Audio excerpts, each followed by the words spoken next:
Outsourcing के नाते जरूरत पड़ती थी तो कर्मचारियों को किसी न किसी ठेकेदार के माध्यम से लिया जाता था। और ये जो ठेकेदारी प्रथा थी, इसके अंदर कितनी शिकायतें हमको मिलती थी कि ठेकेदारी के माध्यम से तनख्वाह दिखानी कुछ और देनी कुछ।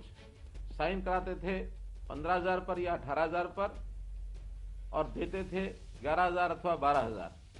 और साथ में कभी कभी तो ठेकेदारों का और विभाग का इतना नेक्सस बनता था कि संख्या बताई गई है 50 और तनख्वाह 50 की निकल रही है और लगाए गए हैं वहां 40 या 45। तो इस प्रकार के दोहरे नुकसान, सरकार का भी नुकसान और जो व्यक्ति लगते थे उनका भी नुकसान। और कभी कभी तो नाम किसी का दिखाया जाता था और काम करने के लिए किसी और को भेज देते थे। रामचंद्र का नाम बताया, श्याम प्रसाद ने काम किया और मोहन प्रसाद को पैसे मिल गए और ये झगड़े लगातार बने रहते थे। आखिर ये सारी चीज जब ध्यान में आई तो हमने उसमें इस प्रकार का कार्यक्रम चलाया जिसमें सभी को सुविधा हुई, सरकार को भी लाभ हुआ और काम करने वाला व्यक्ति वो भी निश्चिंत होकर के काम करने लगा। हमने शुरू किया हरियाणा कौशल रोजगार निगम और इस कौशल रोजगार निगम के माध्यम से एक प्रकार से ठेकेदारी प्रथा उसकी समाप्ति हुई, जो कि बहुत से ऐसे कर्मचारी संगठन जो थे पहले से मांग करते थे कि ठेकेदारी प्रथा को समाप्त किया जाए। इसमें जो लोग पहले से लगे हुए थे उनको भी उस ठेकेदारी प्रथा के माध्यम से उनके जो सब लाभ वो उनको मिलते नहीं थे। न उनको ईपीएफ मिलता था, न ईएसआई का लाभ होता था और न ही लेबर वेलफेयर फंड के माध्यम से उनके परिवारों की चिंता की जाती थी।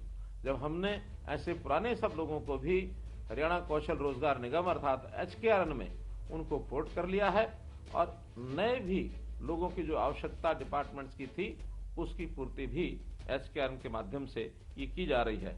अगर मैं संख्या के बारे में बताऊं तो आज 1,08,000 लोग ऐसे हैं जो पहले से काम कर रहे लोग वो HKRN पोर्टल पर पोर्ट हुए हैं और 17,785 ऐसे नए लोगों को भी इसमें रोजगार दिया है। तो इस प्रकार से एक पारदर्शी तरीके से इस काम को किया गया है। अब जो नए लगते हैं उनको कोई किसी की सिफारिश से, न किसी अधिकारी अफसर से बात कर रही है, न किसी नेता की सिफारिश से, बल्कि एक मेरिट के आधार पर उनकी परिवार की आय कितनी है, व्यक्ति की योग्यता कितनी है और व्यक्ति रहता कहाँ है। क्योंकि कम आय होने के नाते से योजना बनाई गई कि जहां व्यक्ति की आवश्यकता है काम करने की उसी ब्लॉक या उसके आसपास का व्यक्ति ही नौकरी मिले, ताकि इतनी कम आय में अगर वो 100 किलोमीटर 150 किलोमीटर दूर जाता है तो उसके आने जाने की कठिनाई या वहां रहने की कठिनाई, इसको भी हमने ध्यान किया है। तो इस प्रकार से हमने जो पहले चरण में ऐसे लोगों को नौकरी दी जिनकी परिवार की आय 1 लाख रुपया या इससे कम थी, दूसरे चरण में 1 लाख रुपए से लेकर के 1,80,000 रुपए तक की जो आय के परिवार थे उनको नौकरी दी है। तो ऐसे जो सब एक योग्य प्रकार से इस काम को हमने आगे बढ़ाया है और न केवल नौकरी दी बल्कि इसके बाद हमने जो सरकारी कर्मचारियों को सुविधाएं मिलती हैं उनमें भी बहुत सुविधाएं दी हैं।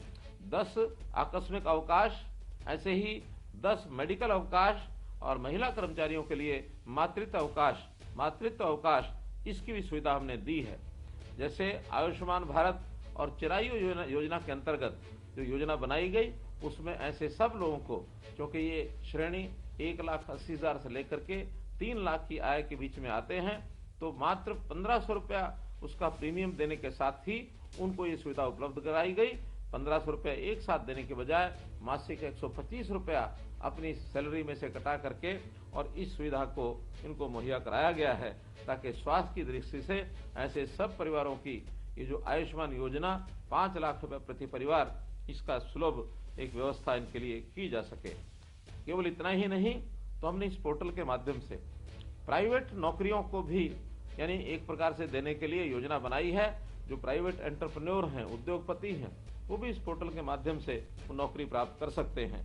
और साथ ही विदेश में रोजगार के लिए भी, क्योंकि युवा शक्ति बहुत बड़ी आकांक्षा रखते हैं कि हम विदेशों में जाकर रोजगार करें।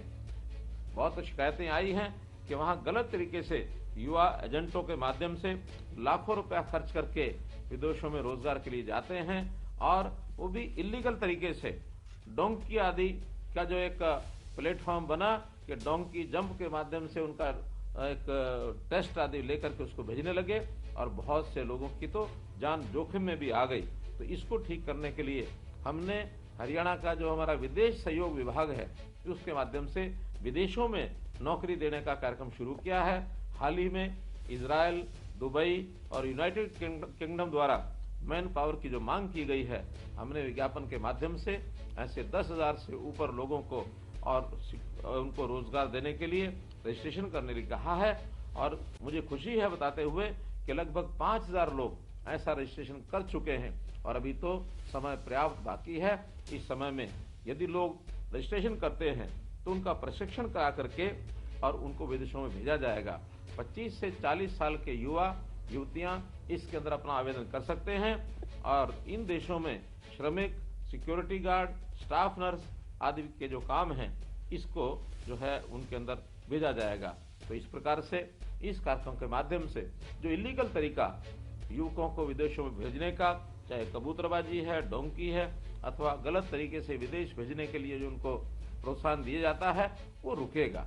और हमने तो यहाँ तक भी कहा है कि विदेश जाने के लिए जो